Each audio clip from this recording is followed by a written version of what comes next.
Sa ating video series tutorial sa paggawa ng Node.js RESTful API.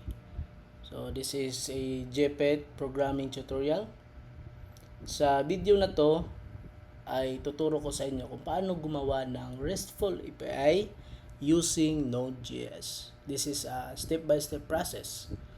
So we will cover everything galing sa create or set up ng development environment going to deployment sa iyong API to a production server.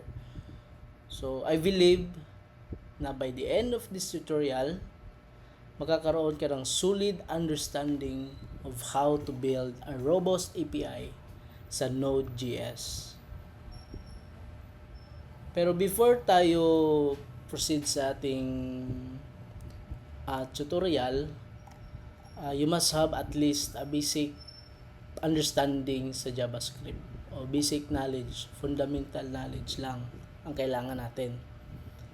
So, at saka i-install din natin, set up tayo sa video na to, set up tayo ng mga tools na kailangan para sa pag-create ng ating API. Okay, una sa lahat, ano ba ang RESTful API? So, bigyan natin ng idea to or context. So, makikita natin may model tayo dito na diagram. So, kung napapansin natin, may server tayo dito na side. At saka ito yung gagawin natin, REST API. And then, ang gagamit sa ating REST API, itong mga devices natin, like cellphone, laptop, or desktop, yun. Sila ang mga tinatawag natin na mga client. So, client side siya, at saka dito ang server side. Okay? So, kung napapansin nyo, may word tayo na JSON data dito. So, later on, along sa ating tutorial, ma-appreciate nyo to kung ano ang JSON data talaga. So, then may get, post, put, delete, request. Method request na tinatawag din tayo. So, ito, another diagram galing sa server. Tapos ito yung ginagamit natin na API, ginagawa natin na API. Tsaka ito yung mga client side or yung gumagamit sa ating API. So galing sa server natin, dito yung storage or lalagyan ng ating mga data na kukunin, then ipapasa dito sa ating mga devices. Okay? So, yun ang gawa ni API. Siya kumbaga ang middleware or nasa gitna nila. No? Na siya ang magpoproseso sa pagkuha ng data dito at ipapasa niya dito. So, yan ang trabaho ni REST API. So, hopefully mag-enjoy kayo sa ating tutorial na to at saka makakaroon ng foundation na magagamit din natin. Okay? Pag set up ng ating project.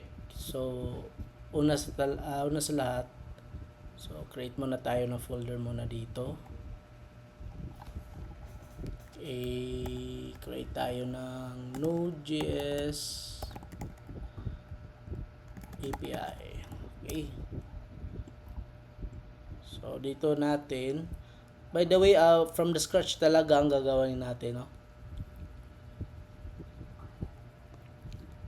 Create tayo dito sa pag-create, ang first command natin ay npm init. So, pwede nyo i-take note to para hindi nyo malimutan. npm init. So click it, enter lang. So dito tinatanong tayo kung ano ay yung package name natin. So wala lang muna ang version, enter lang. Description, okay, pwede nating lagyan ng description. Programming purposes API, yon programming tutorial.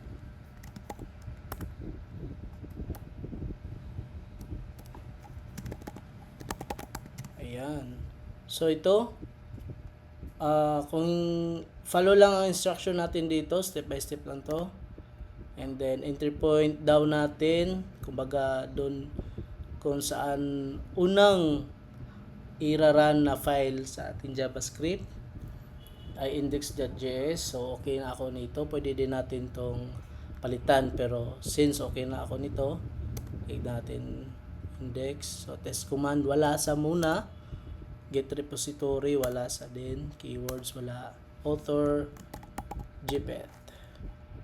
Okay, pwede din lagyan natin ng author yung pangalan natin sa mga developer. Okay, enter. Okay, so ito yung example ng JSON data, no? So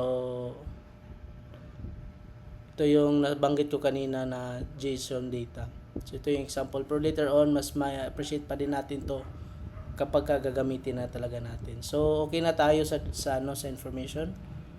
Enter na natin. Okay, good to go. Tsaka puntahan natin yon. So ngayon, ang pwede natin na ginagamit ko na IDE or kung saan dito ako mag-code, komportable ako sa Visual Code Studio. So kung meron kayo na visual iba, like hindi Visual Code Studio or iba pang IDE like Sublime, okay lang din, wala namang problema. So ito ako mas komportable. Kaya ngayon, so open lang natin yung folder natin na ginawa o yung file na ginawa natin. Sana yun, ito tutorial Node.js, enter. So ito, kung napapansin nyo, package.json lang ang file na pinakauna. Ito yung nakita natin sa wala na pala. Ito na yung nakita natin sa terminal kanina. So main natin index.js at saka author gpet. Okay, may description din. Ito yung package.json. Package.json parang siya ang registry sa mga, kumbaga, kung anong mga library ang ating gagamitin, dito siya ma-re-register. Okay, dito siya malagay mga pangalan with version pa. Okay, so ano raw ang main natin? Main natin index.js. So kailangan natin create tayo ng index.js muna. Index.js. Okay, so empty file pa. And then ano pang mga kailangan natin na structure sa file natin? Una, kailangan na din natin ng routes. So may folder routes tayo, dito natin nilagay yung mga kailangan natin sa endpoint. So kung hindi nyo pa alam kung ano yung endpoint, sige, as is lang muna na hindi pa natin na matatalakay agad-agad dito sa video na to. So ngayon, kailangan din natin ng controller. So follow nyo lang ako kasi ito yung mga pangunahing kailangan natin na folder para mas ma-organize natin yung code. And then okay, lagyan na lang din natin ng model. Si model, siya ang gagawa na dito natin lalagay yung structure sa database natin. Kasi ang gagamitin natin is NoSQL, which is MongoDB na database. Okay? So magandang magandang stock 'yan. Tsaka si controller naman, siya yung gagawa talaga sa business logic na talaga. So, dito tayo talagang mag-create ng mga logic sa controller. Okay. And then, okay, sige, lagay na lang din natin ng helpers na folder, helper. Yung mga third-party API, pwede natin dito ilagay, helper. So, yung mga third-party API. So, later on, gagawa tayo ng third-party API. Integrate din natin sa ating API. Kapag sinabing third-party, may API na gagamitin din natin para sa ating API. Okay. So, I think ito muna ang pinakauna nating malaman. At sa susunod na video ay tatalakayin na natin ang pag-install ng mga dependencies o yung mga library. So yun, thank you at salamat sa pagkikinig. See you sa next video.